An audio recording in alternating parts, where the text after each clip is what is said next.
Hello, hello, Sagittarius Collective, Sun, Moon, and Rising. Ako po si James. Kamusta po kayong lahat? And welcome po sa James Tario PH. Diretso na po tayo sa inyong mid-May pera reading. Ito ang tamang panahon para pag-usapan naman natin ang iyong usaping pera, yung frequency and energy na dapat mong malaman today for your money matters. So Sagittarius, tulad po nakagawian ha, kuro nyo lang makaresonate kayo and leave the rest. Yung pong ibang impormasyon ay para po sa ibang Sagittarius yun. Kaya relax ka lang, just watch the video, enjoy, and attract the frequency of money at this time. Gamitin niyo po ang inyong intuition para makuha niyo po yung akmang-akmang message o kaloob sa inyo ng spirit guides niyo ngayon sa ating reading for today. Thank you po again for all of your donations at saka po sa mga hindi nag-i-skip ng ads. Maraming salamat po sa inyong generosity and kindness sa ating channel. So Sagittarius, ano ang naghihintay sa inyo ngayong mid-May pera reading? Inhale and exhale. At the center of your reading, you have the Two of Pentacles. Beautiful. In the area of what you want, you have the Page of Pentacles.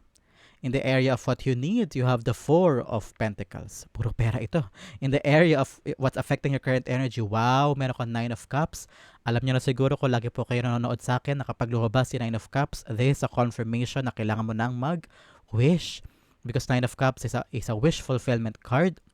Kaya naman, i-wish mo na, pumikit ka, attract the energy of manifestation, pray for it, pwede ka pumikit, and then be concise, be precise. Pwede mo rin i-pause ang video para makapag-wish ka ng maayos at mas mahaba kung talagang mahaba at talagang precise ang iyong wish this time, because aalagaan niya ni Nine of Cups with a wish fulfillment power, and your spirit guides are hearing and talagang naramdaman nila yung energy mo at mas mapapabilis yung pagtupad sa iyong mga prayers. Okay?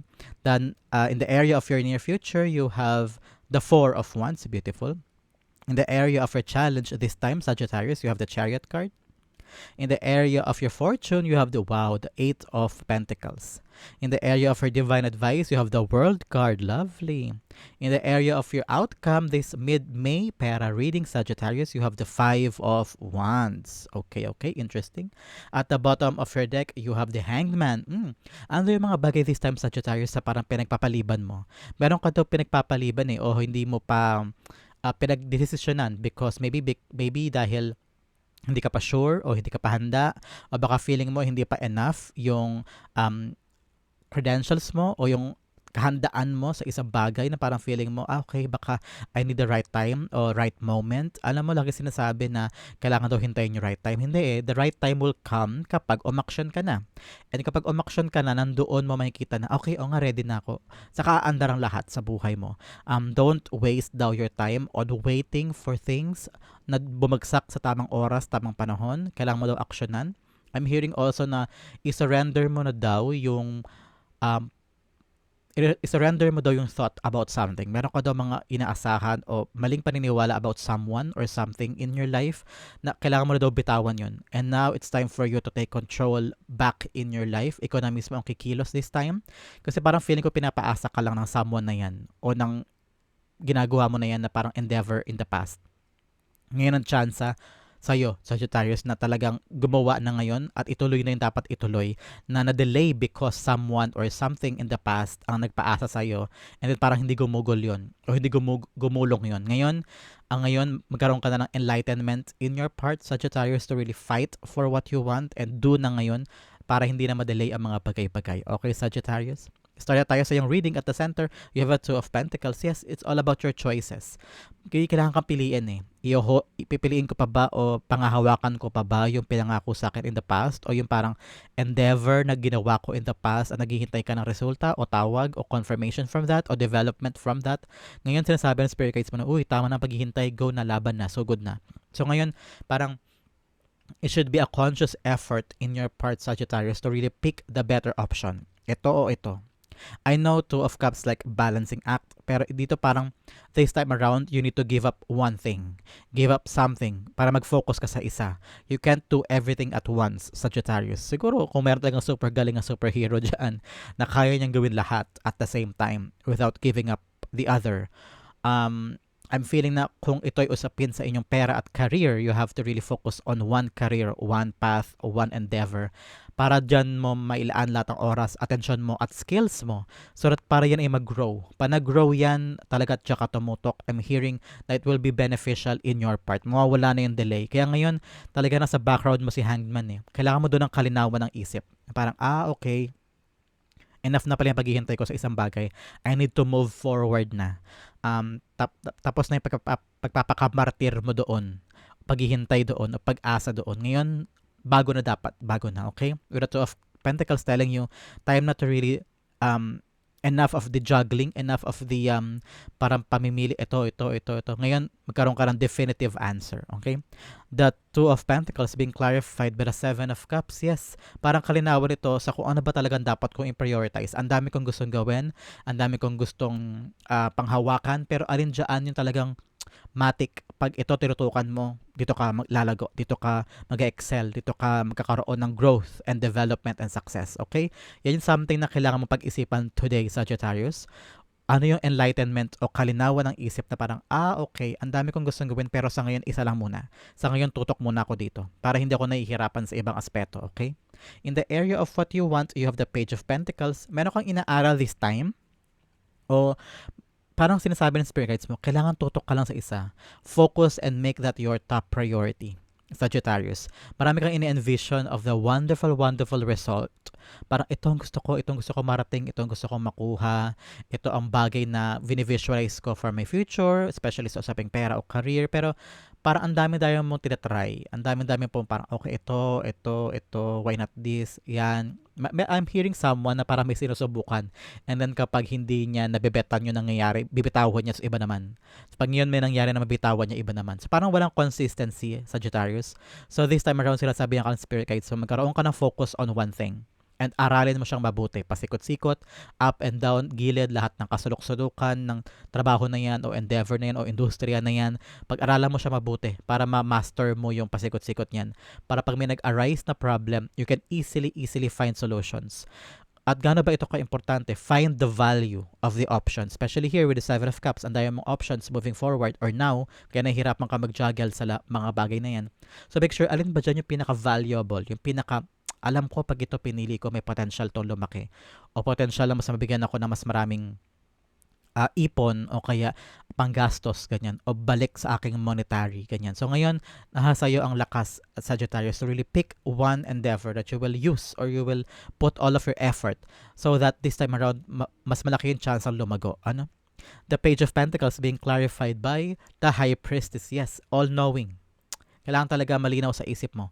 I'm hearing na magkaroon ka doon ng malinaw na research about something. Parang kailangan mo to talaga maintindihan ng isang bagay na hindi lahat kailangan tutukan, hindi lahat kailangan i-try agad-agad. Parang magkaroon ka ng tawag sa iyong intuition. Alin ba dyan na valuable enough na kailangan kong i-prioritize this time? Siguro kung gusto mo talagang gawin lahat yan, edi gawin mo lahat. Pero ngayon, isa-isa lang muna. Mag-prioritize ka muna ng isa, doon mo itutok lahat ng atensyon mo, knowledge mo, especially High Priestess is a card of knowledge and secrets of life. So, kung ano yung mga knowledge mo at gusto mong gawin, itutok mo muna doon. Kaya gamitin mo ang intuition mo para malaman mo kung alin dyan ang dapat mong tutukan. Okay? In the area of what you need, kailangan mo Four of Pentacles, you need to let go of something, Sagittarius. Because Four of Pentacles is a card of talagang holding on to something na hindi na importante sa kanya. Parang pinapangalagaan niya masyado yung mga bagay na hindi naman na niya kailangan o hindi na niya dapat dalhin moving forward. Pinapabagal ka, Sagittarius, ng isang endeavor o isang tao o isang paniniwala o isang goal o isang pinag-aakabalahan mo na nagpapabagal sa iyo para maabot yung mga dapat mong maabot. So make sure this time around, Sagittarius, sit down and think. Ano ba yung mga bagay ko sa bawat araw-araw ko na pinagfa-focusan ko na na-enjoy ko naman pero marirealize mo, dapat pala hindi ako masyadong mag-focus doon kasi nauubos yung oras ko doon, nauubos yung pera ko doon, nauubos yung time ko doon, nawawala yung bumabagal yung progress ko because I'm focusing so much on this person. Kaya hindi gumagalaw yung ginagawa ko ngayon kasi umaasa pa rin ako sa taong ito o sa endeavor na to before. So ngayon, yung mga bagay na kailangang bitawan, para umandar ang mga bagay-bagay. Either dating job na baka asang-asa ka pa rin doon, love life o tao sa buhay mo na nagpapabagal sa growth mo. So this time around, especially in the pursuit of financial stability sa buhay mo, Sagittarius, make sure na bitawan ang dapat bitawan at malalaman mo yan. Ikaw mismo makakasagot dyan, Sagittarius, kung ano yung dapat mong bitawan sa life mo this time para umandar na. Okay? The Four of Pentacles being clarified by nakabaliktad na Page of Pentacles. Yes, talagang dito hindi ka makapag-focus with the valuable thing na kailangan mong pag-focus on this time because you're holding on too much to other people or to a certain endeavor na dapat mo nang bitawan noon-noon pa. Na marirealize mo yan ngayon na kaya hindi ka makapag-focus sa mga dapat gawin because this energy o tao, sitwasyon o paniniwala ang pumipikil sa'yo. Bitawan mo na yon. That won't help you moving forward talaga. I'm hearing talaga kaya may hinihintay ka rin with the Hangman. Meron kang hinihintay para ka nakabitin because may hinihintay ka from someone from the past. Kaya hindi umaandar, kaya may delay. Kaya pag binitawan mo ito at hindi ka na umasa doon, everything will move smoothly in your life. Okay, Sagittarius? Yan ang paalala sa iyo ng spirit guides mo. In the area of what's affecting your current energy, you have the Nine of Cups. Nine of Cups this time around, you're thinking long, hard enough. Ano ba yung magpapa-fulfill sa akin? Ano ba yung magpapa-satisfy? Ano yung magpapasabi sa'yo na kontento ako. Ngayon yung mga bagay na hinahanap mo eh. Marami kang checklist. Ngayon siguro ina-evaluate mo na kung ano yung dapat kong gawin, ano yung ba importante sa akin, ano yung nag-value sa akin. Kaya itong pagbabalanse mo for a very long time, parang hirap na hirap ka ng balanse ng ibang bagay. At sukong-sukukan na rin sa kakahawak sa lahat ng ito. Ngayon iniisip mo, upos ka na pagod ka na, lahat na lang ikaw gumagawa, lahat na lang nakaasa sa'yo. Ngayon parang feeling mo hindi ka na masaya o hindi ka na fulfilled sa puso't isip mo. Kaya ngayon handa ka ng bitawan ng isa dyan. Tapos na pagkapakamartir, open up your eyes.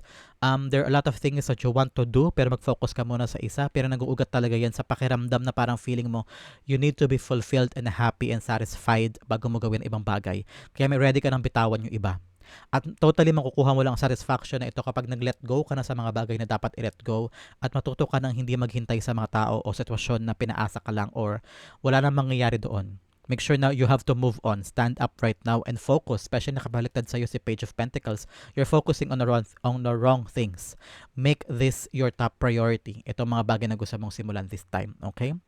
At kailangan mong i-assess yan this time. Isipin mo mabuti, ano ba yung dapat kong pag-focusan, ano ang dapat kong bitawan. Okay? The Nine of Cups being clarified by the World card, dalawang beses lumabas ang World. I'm seeing here now you're trying to close a chapter. You're trying to, parang ngayon iniisip mo, ano ba yung dapat kong bitawan, especially here with the Two of Pentacles? Ano yung kailangan ko i-give up para makapag-focus ako sa isa? Para hindi ako hirap na lahat ginagawa ko. Ngayon may kailangan ka talagang bitawan dun eh. Pag binitawan mo yun at na-feel mo na yung satisfaction, parang, okay. Wow, I'm feeling the ease. I'm feeling wala na yung struggle, wala na yung sobrang worry. Ngayon, magkakaroon ka na ng pagkakataon para isara yung chapter sa buhay mo because nilinis mo na. Pag nilinis mo na yung mga dapat linisin, binitawan ang dapat bitawan, masasara na tong chapter na ito ng buhay mo and you're now entering a new chapter of your life. Hindi papasok itong World card kung hindi mo bibitawan yung dapat bitawan, hindi mo ipaprioritize yung dapat i-prioritize at hindi ka na magigising at magigising ka na sa dapat mong bagay na matagal mo nang binitawan before. Ngayon, Sagittarius, sabi ng spirit guides mo, isara mo na yung chapter na yun sa nakaraan bago na magsimula ka na ulit ng bago para dumating na yung mga bagay na magpapasatisfy sa'yo. Bagay na magpapafulfilled sa'yo, hindi lang sa bulsa, kundi sa pakiramdam. Okay? The World card also is a card of travel. A card of trying to find ways or kita ba? Hindi naman kita pala, malayo pala. Card of trying to tell you na parang time to chase na something that will give you the satisfaction, yung parang tagumpay. I'm hearing na parang this time around, unahin mo naman daw yung mga pangarap mo. Not just pangarap ng iba o para sa kaligayahan ng iba. Kasi parang I'm hearing for a very long time, meron kang pinabayaan o inisan tabi na pansarili mong dreams. Ngayon, gonna realize na i-chase mo daw yung mga bagay na para sa'yo. If you want to travel, if you want to move, parang ito yung lingering energy from you. You want to change something. Parang gusto mo lumayo o magpakaibang lugar. Dahil doon mo mahahanap yung stability and satisfaction na kinakailangan mo. Especially in the near future, you have the Four of Wands. Four of Wands, in the near future, napakaganda. You have the stability that you need. Pera, for the family, for the home, mapapagawa na yung dapat mapagawa, matapos yung dapat patapusin. I'm hearing you're gonna reach a milestone in the near future, Sagittarius. Pwede ring mag-land ka on a better job. Makakawala na ka na sa delay energy na to. Because it's a threshold eh. Parang tong finish line. Pag nalagpasan mo na to, bagong era na talaga ng buhay mo. Pag nalagpasan mo tong finish line na to. And people are gonna celebrate for you. Kasi meron ka natapos. Meron ka na pagtugumpayan. May achievement dito with the world card. Meron din success. So parang talagang may matatapos ka na, I don't know, when nakita ko ng matatapos ng civil exam o isang training for a certain job, matapos mo na yun. Kaya lahat nag-celebrate for you. May wedding din for others. Wedding or binyag or parang house blessing, ganyan, para mababasbasa na ng pare yung bahay na pinatayo mo o tinatapos mo. So, congratulations. This is a card of celebration. Kung ngayon, I'm seeing talaga na you're gonna celebrate something, a milestone sa buhay niyong pamilya. May makakatapos, may makakahanap na ng trabaho, meron na matatapos na pagpapatayo ng something. So, congratulations, Sagittarius. The Four of Wands being clarified by the Queen of Pentacles. Yes, tingnan mo naman, uupo na lang siya dito and enjoying yung mga pinaghirapan na niya at magkakaroon na siya ng enough resources para sa buhay niya na hindi na siya mag-struggle kung saan niya hahanapin. Hindi ka na maghihirapang mangutang kasi ngayon meron ka ng sarili mong pera, meron ka ng sariling pagkain, meron ka ng sarili mong bahay at na-enjoy mo yung everything na naipundar mo doon. So congratulations, Sagittarius, because this is really a blessed time for you. Stability in your money and resources for you in the future. Congratulations. In the area of your challenge, this time, mid-May pera, Sagittarius, you have the Chariot card. Like I said kanina, may delay kasi hindi ka umaandar. Ayaw mong iwan yung isang bagay because Chariot is a card of leaving something and chasing something better sa buhay mo. Ngayon, stuck ka because ayaw mong iwan yung isang bagay. You're not letting go of things and you're not focusing on it. Ngayon talaga, kailangan magkaroon ka ng lakas ng loob because handa ka na eh. Handa ka ng tumulay o pumunta sa lugar na para sa'yo. It's just that ikaw mismo ang ayaw pang kumilos. I'm hearing natatakot ka magsimula o natatakot kang gawin because you don't know if you're gonna fail or gonna succeed on that. Ano? Pero paano mo malalaman kung hindi mo susubukan, Sagittarius? You have the freedom here with the two sphinx, left or right. Nasa sa'yo naman ang manibela kung saan ka pupunta. Pero make sure na ikaw ay may action because you are protected naman by your higher power, by the spirit guides. Protektado ka naman eh. Ready ka naman, handa ka naman sa susuungin mo.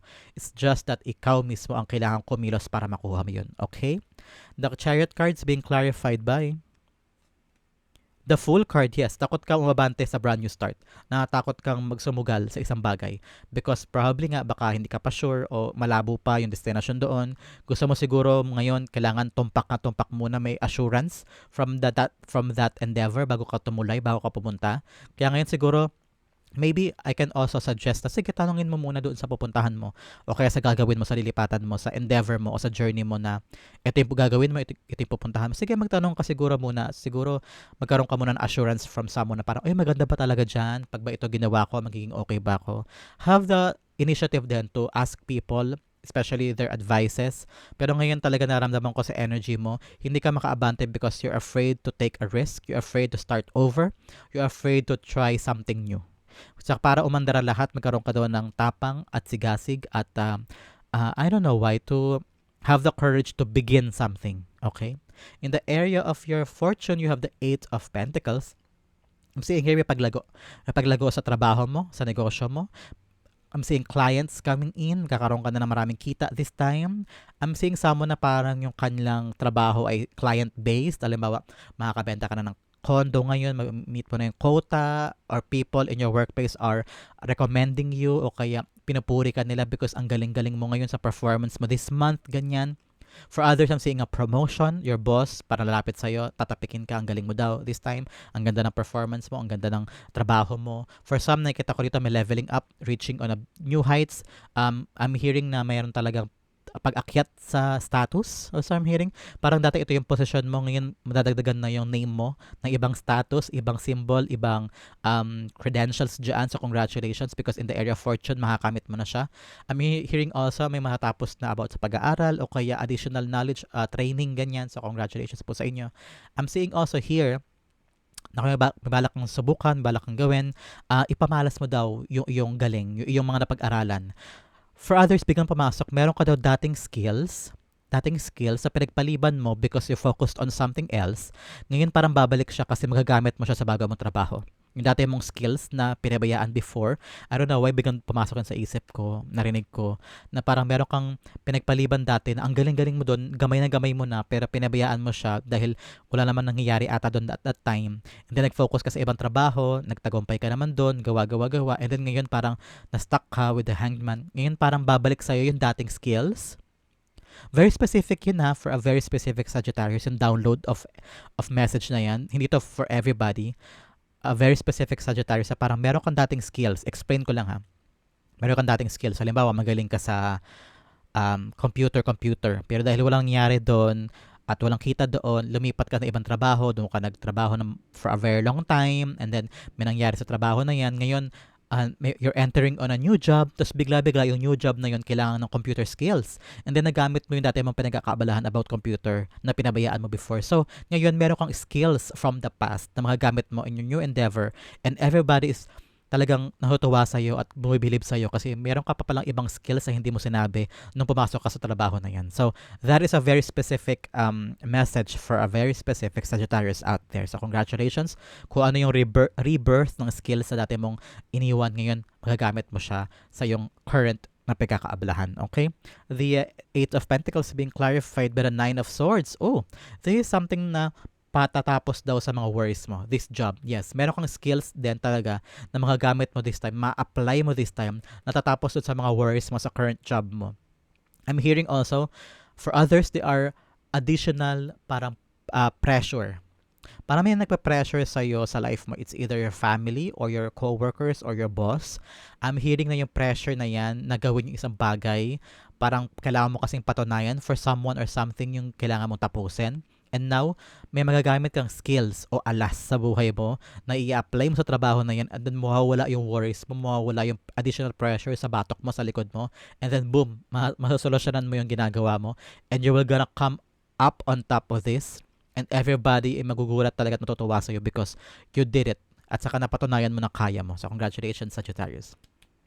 In the area of your divine advice, with the world card, sinasabi dito na huwag ka daw matakot, huwag ka mahiya. The world is your oyster. You have the skills you have the talent, you have the enough experience. Kaya huwag mo daw limitahan ang sarili mo sa mga bagay na ginagawa mo. Push, go, laban. Kung kakaroon ng opening somewhere, kung talagang gusto mo yun, nataypan mo at na-feel mo na parang, try ko kaya yun, gawin ko kaya yun, isuggest ko kaya to, why not ituloy ko yung trabaho na yun o pumunta ako doon. Gawin mo kasi I'm feeling na may backup ka naman na enough experience saka skills kaya mo kaya huwag ka daw matakot. You're a very accomplished person. Kaya kung meron kang balak tahakin, that's what I'm hearing talaga. The world is your oyster. Ibig sabihin, kaya mo i-conquer at ang bagay because you can do it. You have the skills, the ability, the tools, and you deserve to do what you want to do. Okay? The world card's being clarified by the Four of Swords. Yes, talagang magpahinga ka ngayon. Parang ipahinga mo yung isip mo na, ay, hindi ko kaya yun, takot ako, ganyan. Parang dahil masyado kang takot sa maraming bagay o masyado mong nililimitahan yung sarili mo dahil sa mga, siguro, in the past, marami na rin tao nagsabi sa'yo na, ay, hindi ka naman magaling, o kaya kulang ka ng ganito, perigulahan siguro for a very long time ang skills mo, ang talent mo. Ngayon, parang ipahinga mo daw yung mga fear na yun, ipahinga mo yung mga worries na yun, and just accomplish what you want. End a cycle of suffering, Sagittarius. End the cycle of limiting yourself. Ngayon ang bagong simula in your part, and rest those worries.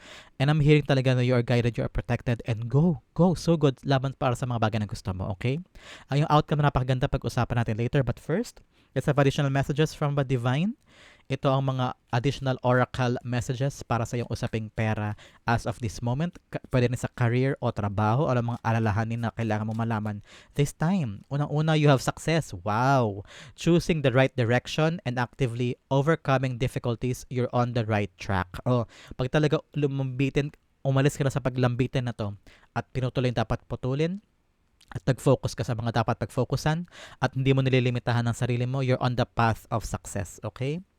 Another message you have partnership, joining forces with business partners for win-win cooperation. Prioritize your connection. May mga bagay doon na kailangan mong i-prioritize yung mga connection mo with other people. Your outcome is very connected here with the conflict, drama, or dispute with other people. Ngayon, parang kailangan mo daw i-build ang connection mo with other people more than anything. Okay, Sagittarius? Importante pa man din sa negosyo o trabaho ang mga koneksyon, di ba? Aminin man natin o hindi, importante ang mga backer sa mga trabaho o opportunities. Kaya kailangan mas maganda ang ugnayan mo, ang relasyon mo sa iba't ibang tao sa iyong industriya o sa iyong trabaho. Another message, you have guardian angel. Some higher power protects you from difficulties and misfortunes. Trust your guardian angel. O, protektado ka daw ng iyong guardian angel. Kaya, huwag ka na matakot. Especially, sabi ko sa iyo dito, diba? So good ka na sa goal mo. Huwag ka nang matakot o mabante because you are protected by your spiritual guides, by your angel guides. At kinonfirm niya ng card na to. Kaya, protected ka daw. Kaya magtiwala ka sa iyong guardian angel. Okay? Another message, you have wealth. May success ka na, may wealth ka pa. You are moving towards real wealth and prosperity. Keep up the great work. So, laban, so good. Gawin mo lang ang dapat mong gawin. Oh, ito lang lumabas. Ito lang kukunin natin as your last card. You have home-based. Home is the harbor of the soul. It is the safest place you can be. Change your environment. Ang sinasabi dito na parang sa trabaho o sa mga ginagawa mo, lagi mo daw dalhin yung parang pakiramdam na bahay ko to. Kung nasaan yung bahay mo, kung saan yung pakiramdam na pagmamahal, dapat ganun din yung pakiramdam at comfort na meron sa endeavor o pinagkatrabahuhan mo. Parang change your environment, kung ano man yung parang stress o parang feeling mo like nayuyurakan o naapakan. Parang kailangan daw baguhin yung dynamic na yung sistema na yun. Parang katulad sa bahay kung saan ka komportable, saan ka relax. Dapat ganun din daw sa area ng trabaho. Ano? In the area na kailangan pag-focusan this whole week, Sagittarius, you have friendship with a partnership. I understand that a friend is in my life for a reason. Ngayon, kailangan mo daw talagang patibayin ang mga relasyon mo with other people. 2 beses lumabas ang confirmation na yan, especially in your outcome. Sagittarius, you have the 5 of Wands. Maraming dispute siguro sa trabaho ngayon. Sagittarius, maraming chismis, maraming mga away-away, maraming mga drama-drama o mga gossip-gossip, So ngayon parang kailangan daw linisin ang mga dapat linisin. For others, I'm hearing na i-ignore mo na lang just to keep the peace, lalo kung trabaho yan at kinakailangan mo yung trabaho na yan. Worth it ba ilaban ang mga bagay-bagay? Kung hindi naman worth it, hayaan mo na lang, pagpasadjust mo na lang, ganyan. For some, I'm hearing kung merong creative dispute sa trabaho, halimbawa, ikaw, ito ang plano mo sa trabaho, ito yung co-worker mo, ito din yung kanyang plano. Parang kailangan doon ng negotiation and agreement. Parang meet halfway. Hindi kailangan mauwi sa away o sigawan o palitan ng maanghang na salita kapag meron kayong gustong gawin o collaboration. Make sure na you also give others time to criticize your work at ganun ka rin sa kanila. Magkaroon kayo ng healthy relationship in your work group. Sa trabaho o sa negosyo din to. Parang lahat ng ideas ay welcome and lahat ng ideas ay magkakaroon ng boses and kayo kailangan collaborative effort at hindi kayo nag-aaway-away. I'm hearing na meron ka rin daw matututunan sa mga katrabaho mo sa Sagittarius and likewise. So make sure na kung ano yung matututunan mo sa kanila, i-apply mo sa sarili mo yun para maging much better ka as an employee and as a person. Okay? Merong learning curve ang bawat diskurso. Okay? That 5 of Wands being clarified by the Queen of Swords. Yes, now is the right time for you to speak up and learn to say no if you want to say no. Ngayon din na pagkakataon para matuto ka sa kanila. Ibaba mo din yung guard mo na hindi lang ikaw ang nakakaalam ng lahat. Sila din, may nalalaman din sila sa'yo. So ngayon, I'm hearing also for someone na Sagittarius na parang nahihiya magbigay ng ideas o suggestion kasi natatakot ka na baka i-turn down ka o i-reject ka o i-contest ka. Ngayon ang right time to really stand up and fight for what you believe, fight for your ideas. Meron ka ring tamang maiko-contribute. Kaya wag mong panghinaan ng loob. You're a part of that group for a reason or part of that job for a reason or for that negosyo for a reason. So, if you have a great idea, if you need to say something, say it. Especially, ngayon, kailangan mong gawin, sabihin siya ng maayos sa pamamaraan. Aralin mo din kung paano mo siya sasabihin para hindi ka ma-misinterpret. Pero, dito nakikita ko, be open daw. Be open to possibilities. Be open for other people's ideas. Matuto ka rin sa kanilang mga sinasabi because pwede mo i-apply sa sarili mo moving forward for a better, bigger, and wiser Sagittarius. Okay, Sagittarius, that is your mid-May Pera reading. Sa po kayo nakarelate, sa po kayo nakaresonate, comment down below when I'll be reading your messages. Thank you again for watching. This has been James for James Tarot PH. God bless everybody.